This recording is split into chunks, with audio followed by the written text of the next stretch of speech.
I'm taking a short break from my responses to the CES letters. I will continue with that next week. I've recently come across some videos. I believe the YouTube channel is Inspired Philosophy, I believe. I'll put a link to it in the description.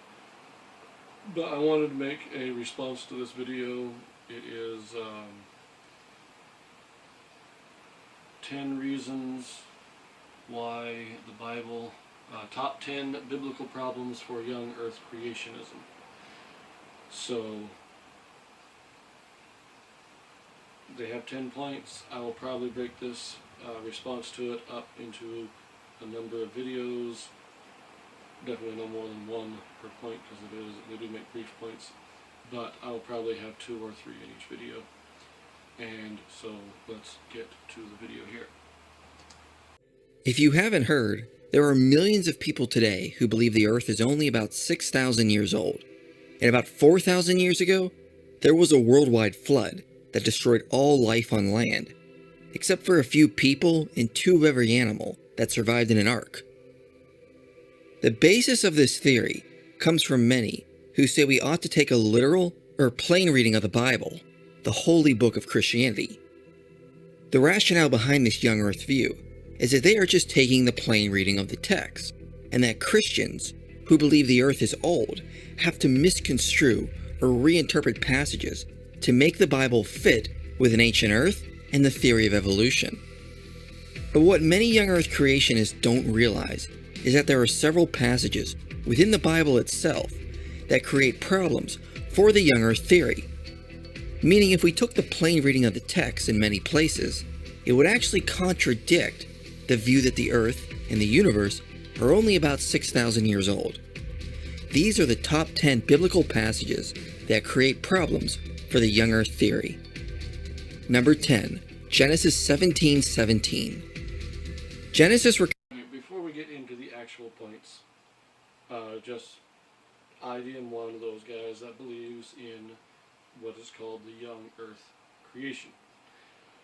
I take the timeline as given in the Bible for the history of the earth to be a literal timeline. And this is a belief that is held by the leadership of my faith, being the Church of Jesus Christ of Latter-day Saints, and by many of the members. Now, we do take a slightly different view of it than most other Christians, which I will touch on as the video goes. So I will respond to this from the point of view of the young earth creation. However, I will also just point out that this is not my first time watching this video. So my responses are not impromptu, they are already well considered out, but I wanted to show the video and then my response to it so that you could see what my reasoning was and why I was responding how I was.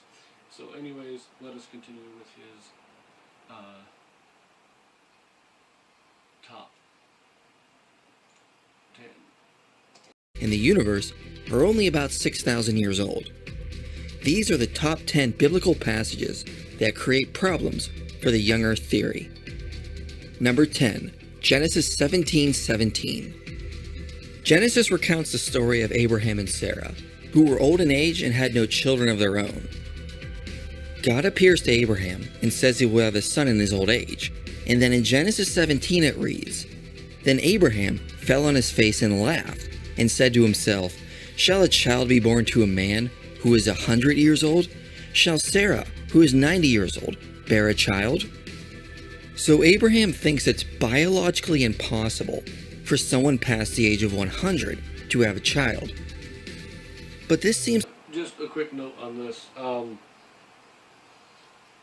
I'm no Hebrew scholar, but in the scriptures that are published by our faith, they do have in the footnotes, it says that the word laughed in this particular verse in the Hebrew also means rejoiced, meaning that he's not necessarily saying, the idea that Abraham thinks it's biologically impossible is not necessarily true given the text, even even with the word laughed, it's not necessarily that he thinks it's impossible, it's just that it is unlikely. And so he is laughing or rejoicing that he is being promised this great gift, even though he is old and it is unlikely for that to happen. So impossible versus improbable. And I think that he has an issue here when he says that he thinks it's impossible. But anyways. To contradict the ages of his ancestors, also known as the early patriarchs, who were supposed to live for hundreds of years and have children in their old ages. According to the Masoretic dates, many of Abraham's ancestors were supposed to be alive when God made this promise to Abraham in his 100th year, and his ancestor Eber supposedly outlived him. So shouldn't Abraham's reply to God have been that many people alive are having children in their old ages? So having a child at the age of 100 is perfectly normal. More importantly is the fact... Okay, first of all, we can't compare the people after the flood to the people before the flood. It is clear from the biblical account that the people before the flood lived a different life. They lived 900 years. Most of them lived over 900 years. I believe there was 2 that lived under 900.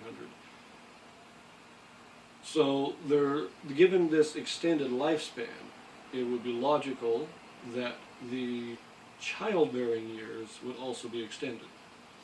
But after the flood, almost immediately, lifespan is cut almost in half. It goes from 900 to about 450 after the flood. And then after Eber, as mentioned, he shows 3 people who outlived, who were alive at the time. Eber did outlive Abraham. But that's only 3 generations after the flood that it is at 400 years. After Eber, it drops down to about 200. So it's again cut in half. Each time the lifespan of the human race is reduced, logically, the number of childbearing years is also reduced.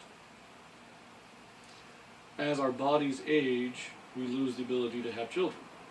The faster we age, the faster we lose that ability. So you can't compare people who are living 900 years, naturally, to those who are only living 150 to 200. It's not an accurate comparison.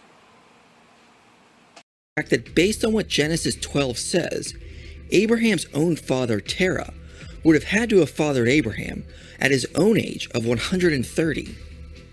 So shouldn't Abraham's reply to God have been that having a child past the age of 100 is perfectly normal? After all, his own father had him when he was 130. The whole... Okay. This is where we get to the point where we have a selective quoting that completely misrepresents the Bible. As you know, they say in chapter 12, it says that Abraham was 75 when he left Haran. And in chapter 11, I'll skip this back to the references here. This is where it's inaccurate. It doesn't actually quote it. It says Abraham was allegedly 75 when Terah died, and Terah died when he was 205. Okay, in chapter 11, verse 32, it does state that Terah lived to be 205. But in Genesis, in chapter 12, verse 4, it simply states that Abraham was 75 years old when he left the land of Haran. And so what they're saying here is that because chapter 12 comes after chapter 11, we have to assume that everything in chapter 12 happens after everything in chapter 11. But that's not the way the Bible's written.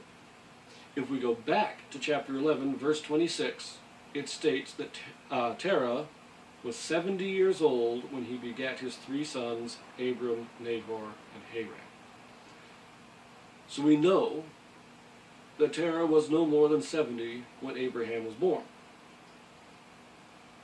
And then it goes through, Terah moves with his family out of Ur, moves into the land of Haran, where he dies at the age of 205. But Abraham was 75 when he left Haran, which means that if Abraham was born when Terah was 70, then he left Haran when Terah was 145. Not that he left Haran after Terah died. And we see this same kind of thing when you look at the genealogies. You can see it. It says, you know, what is it? Terah's father, Nahor. He died. Terah was born when his father was like 35. But the scriptures just say Nahor begat Terah when he was 35, and then Nahor lived so long, and then Nahor died. And then we go to Terah, and it says Terah was this old. And we see this in the genealogies, where we're given a kind of snapshot of one man's life. It tells you how old he was when when the next patriarch, his son, was born, and then tells you how old he was when he died. And then we go to the next one. And you can even see this. They acknowledge this whole thing in their little table here. Right in this table, you can see this. Shem, it was 2 years after the flood that Shem gave birth to Arphaxad. Arphaxad is 35 when he gives birth to Salah, and it goes down. And they even mark it in red here. Terah was 70 when he gave birth to Abraham, but then they move it over so that Terah was 130.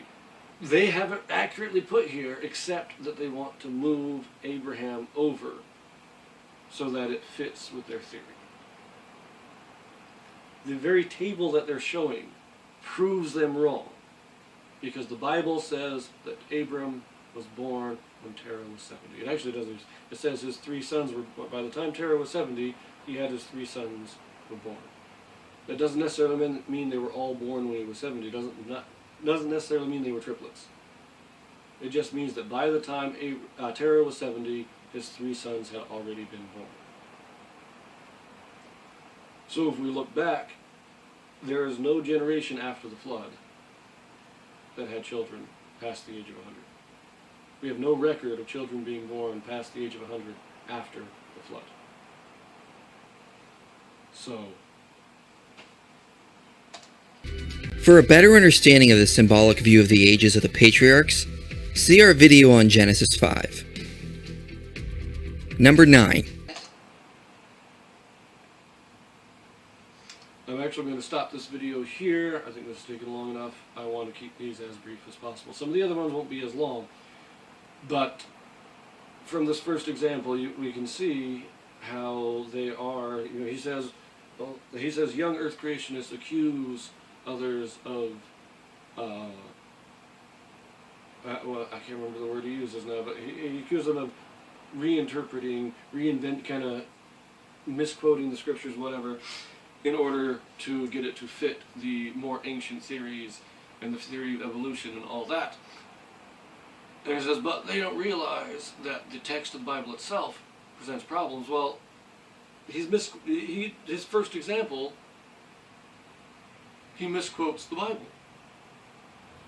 He reinvents the meaning of the Bible. He reinterprets it and ignores a direct passage in order to do so. So anyways, I'm going to leave that here, and I'll film the rest of them and release them in a moment.